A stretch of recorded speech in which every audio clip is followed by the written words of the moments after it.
আপনি শখ করে একটা বিড়াল পালা শুরু করবেন।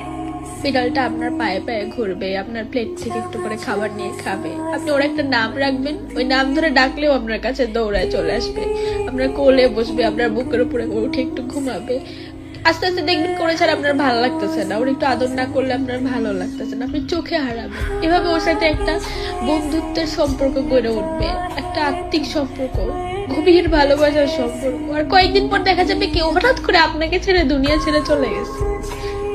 মানুষ বলবে কি কি হয়েছে, একটা বিড়ালই তো গেছে, কিন্তু বিড়াল যে আসলে আপনার কি ছিল ওটা আপনি ছাড়া কেউ বুঝবে না। আপনি কারো কাছে জবাবও চাইতে পারবেন না, অভিযোগ করতে পারবেন না, কিন্তু একটু পর পর আপনার কলেজের মধ্যে আঁচড় দিয়ে উঠবে মায়া। আজকে মিনু চলে যাওয়ার 1 বছর হয়ে গেছে। মায়া জিনিসটা খুব খারাপ।